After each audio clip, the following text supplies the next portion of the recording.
열왕기상 7장 23절부터 51절입니다.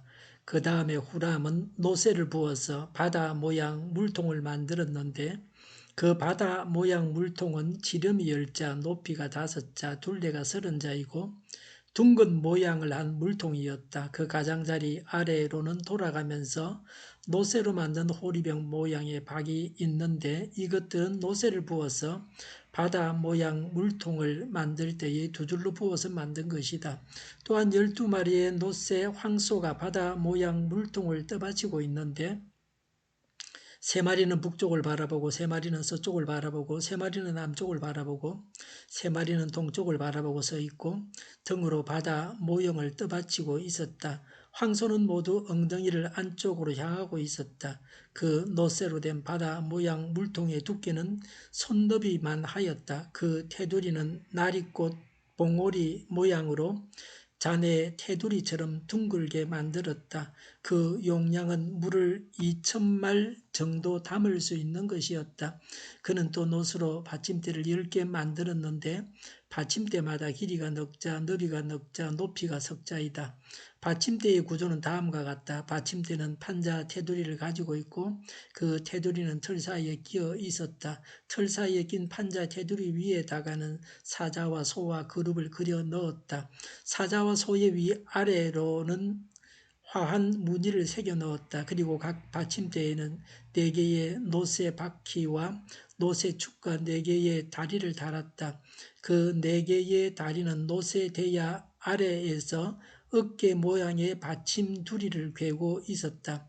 이 받침두리들은 화한 무늬의 맞은 쪽에서 녹여 부어서 만든 것이었다. 그 아가리는 받침두리 안에서 위로 한자 높이로 솟아나와 있었는데 그 아가리는 지름이 한자 반으로 둥글게 받침두리와 같은 모양으로 되어 있고 그 아가리에는 돌아가면서 새긴 것이 있었다. 그러나 그 테두리 판자들은 네모지고 둥글지 않았다. 그 테두리 판자의 아래에는 4개의 바퀴를 달고 바퀴의 축은 받침대 안에다 넣었다. 바퀴 하나의 높이는 한자 반이었다. 그 바퀴의 구조는 말이 끄는 전차 바퀴의 구조와 같았다. 바퀴의 축과 테두리와 바퀴살과 그 축의 통은 모두 노새를 녹여 부어서 만든 것이었다. 그리고 받침대의 4기퉁이에는 어깨 모양의 받침두리가 4개 붙어 있는데 그 받침대에서 받침두리가 잇따라 나와 있었다.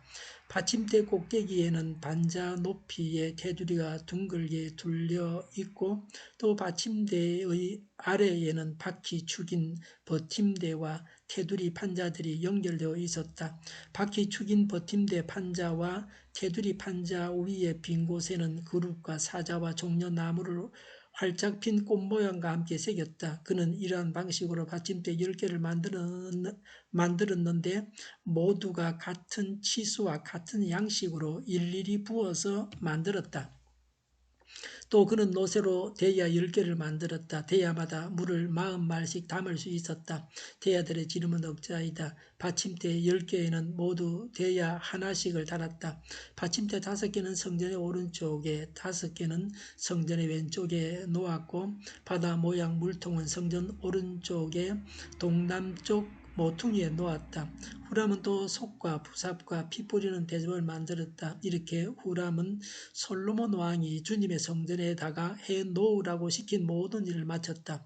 그가 만든 것들은 두 기둥과 그 두 기둥 꼭대기에 얹은 둥근 공 모양을 한 기둥 머리 둘과 그 두 기둥 꼭대기에는 공 모양을 한 기둥 머리에 씌운 그물 2개와 기둥 꼭대기에 있는 공 모양을 한 기둥 머리에 씌운 각 그물에다가 2줄로 장식한 석류 400개와 또 받침대 10개와 받침대 위에 놓을 대야 10개와 바다 모양 물통 1개와 그 바다 모양 물통 아래에 받쳐놓은 황소 모양 12개와 속과 부삭과 피 뿌리는 대접들이다. 후람이 솔로몬 왕을 도와서 만든 주님의 성전의 이 모든 기구는 모두 강택나는 노새로 만든 것이다. 왕은 이 기구들을 숫곡과 사르단 사이에 있는 요단 계곡의 진흙에 부어서 만들게 하였다. 이 기구들이 너무 많아서 솔로몬이 그 무게를 달지 못하였으므로 여기에 사용된 노새의 무게는 아무도 모른다. 솔로몬은 또 주님의 성전 안에다가 둘 기구를 만들었는데 곧 금 제단과 빵을 늘 차려 놓는 금으로 만든 상과 또 등잔대들 곧 지성소 앞에 오른쪽에 5, 왼쪽에 5개씩 놓을 순금 등잔대들과 금으로 만든 꽃장식과 등잔과 부집개와 순금으로 된 장과 심지 다듬는 집게와 피 뿌리는 대접과 향로와 불 옮기는 그릇과 내실고 지성소 문에 다는 금 돌저기와 성전의 바깥문에 다는 금 돌저기들이다. 이렇게 해서 솔로몬 왕은 주님의 성전을 짓는 모든 일을 완성하였다. 솔로몬은 그의 아버지 다윗이 거룩하게 구별하여 바친 성물 곧 은과 금과 기구들을 가져다가 주님의 성전 창고에 넣었다. 아멘. 23절에 후람은 노새를 부어 바다 모양의 물통을 만들었습니다. 지름이 4.5m, 높이가 2.2m, 둘레가 13.7m였습니다. 둥근 모양의 물통입니다. 24절에 그 물통 가장자리 아래로 돌아가며 노새로 호리병 모양의 박을 두 줄로 부어 만들었습니다. 25절에 12마리 노새 황소가 엉덩이를 안쪽으로 향하여 바다 모양 물통을 떠받치고 있는데 각각 3마리씩 동서남북을 바라보고 서 있고 등으로 바다 모형을 떠받치고 있다고 했습니다. 소는 풍성한 결실, 힘을 상징합니다. 하나님께 드려지는 정결한 짐승입니다. 순종과 희생을 의미합니다. 성도는 하나님께 순종하고 헌신해야 합니다. 12은 이스라엘 12지파를 상징합니다. 완전수로 전 성도를 상징합니다. 26절에 그 물통의 두께는 7.4cm로 손넓이였습니다. 테두리는 날 있고 봉오리 모양으로 잔의 테두리를 둥글게 만들었습니다. 용량은 45,420리터였습니다. 물통은 성전 안뜰에 놓았습니다. 제사장과 레위인의 목욕물을 담아두는 통이었습니다. 레위인과 제사장이 직무를 수행하기 전에 먼저 목욕을 하고 자신을 정결케 했습니다. 예배 드리기 전에 죄를 회개해야 합니다. 하나님께 나아갈 때 먼저 죄를 고백해야 합니다. 27절에 높 받침대 10개를 만들었습니다. 희생 제물을 씻는 데 사용하던 물두멍 받침대였습니다. 28절에 네모난 상자였습니다. 29절에 사자와 소와 그룹, 화한 무늬를 새겨 넣었습니다. 사자는 힘, 용맹, 통치권을 상징합니다. 소는 헌신과 순종입니다. 그룹은 하나님의 영광과 거룩성을 수호합니다. 화하는 평화, 기쁨, 풍요, 아름다움을 뜻합니다. 30절에 받침대는 4개의 노새 바퀴와 노새 축과 4개의 다리를 달았다고 했습니다. 이동이 가능하게 했습니다. 31절에 받침대 윗면에 물 2등을 얹어 고정시키는 턱이 있었습니다. 36절에 바퀴 축인 버팀대 판자와 테두리 판자 위에 빈 곳에는 그룹과 사자와 종려나무 활짝 핀 꽃 모양을 새겼습니다. 37절 38절에 대야와 받침대가 다 10개였습니다. 대야는 908리터 들이었습니다. 여기 담긴 물은 제물을 씻을 때 사용했습니다. 그리스도의 보혈을 예표합니다. 39절에 받침대는 성전 오른쪽에 5개, 왼쪽에 5개를 놓았습니다. 바다 모양 물통은 성전 오른쪽에 동남쪽 모퉁이에 놓았습니다. 여기서 좌우편은 지성소에서 성전 입구를 볼 때의 방향입니다. 우편은 남쪽이고 좌편은 북쪽입니다. 40절의 후람은 솥과 이 솥은 희생제물을 삶는 용기입니다. 그리고 부삽은 제단과 제를 퍼내는 도구입니다. 그리고 피 뿌리는 대접을 만들었습니다. 이렇게 후람은 솔로몬 왕이 주님의 성전에 다가 해놓으라고 시킨 모든 일을 마쳤습니다. 45절에 모두 강택나는 노새로 만들었습니다. 놋은 그리스도의 성품을 나타냅니다.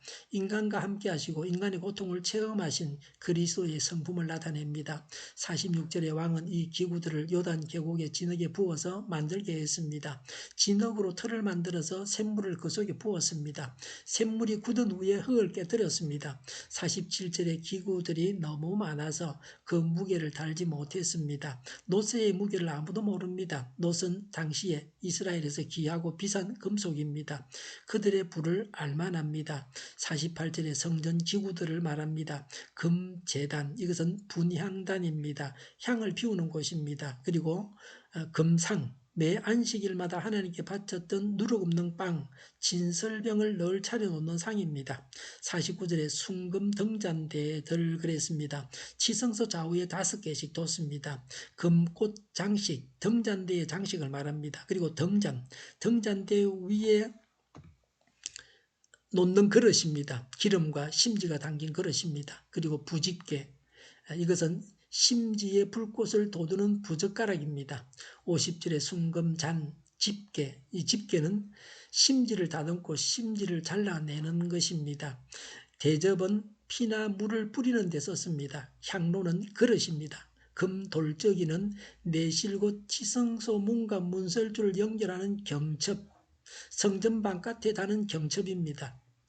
성전 안에 서서는 기구들은 다 금으로 만들었습니다. 51절에 성전 건축을 완성하고 다윗이 바친 성물 곧 은금 기구들을 성전 창고에 넣었습니다.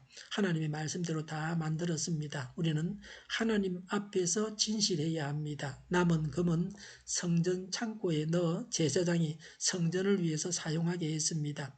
다윗이 성전 건축을 위해서 얼마나 많이 준비했는지 알 수 있습니다.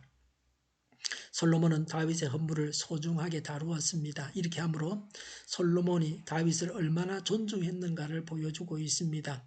하나님을 섬기되 대를 이어서 섬겨야 합니다. 교회에서 신앙생활을 하는 것도 대를 이어서 해야 합니다. 끊어져서는 안 됩니다. 이렇게 대를 이어서 신앙생활을 하게 해주십사고 간구해야 합니다. 이것이 중요합니다. 온 나라 모든 사람들이 하나님을 경외하고 사랑해야 합니다. 다윗과 솔로몬과 이스라엘 사람들과 후람과 같이 하나님을 향한 우리의 사랑이 이렇게 구체적이어야 합니다. 우리와 우리 주위의 모든 사람들의 죄를 두고 그리스도의 보혈 앞에 나아가서 용서받아야 합니다. 기도하겠습니다. 온 나라 모든 사람들이 하나님을 경외하고 하나님을 사랑하게 하옵소서. 하나님을 향한 우리의 사랑이 이들과 같이 구체적이게 하옵소서. 우리와 우리 주위의 모든 사람들의 죄를 두고 그리스도의 보혈 앞에 나아가서 용서받게 하여 주시옵소서. 오늘보다는 내일이 더 낫게 하여 주시옵소서. 교회가 분열되지 않고 하나가 되게 하여 주시옵소서. 정의가 강물처럼 흘러가게 하여 주시옵소서. 코로나19가 물러가게 하시며 의료진이 감염되지 않게 하시며 백신과 치료제가 나오게 하시며 갇힌 생활이 빨리 해결되게 하여 주시옵소서. 우리 동일교회가 만군을 지배하게 하여 주시옵소서. 예수 이름으로 명하노니 모든 병만은 물러가고 몸의 모든 부분들을 온전하게 될지어다. 신유의 기적을 베푸셔서 지금도 저희의 질병을 고쳐 주시옵소서.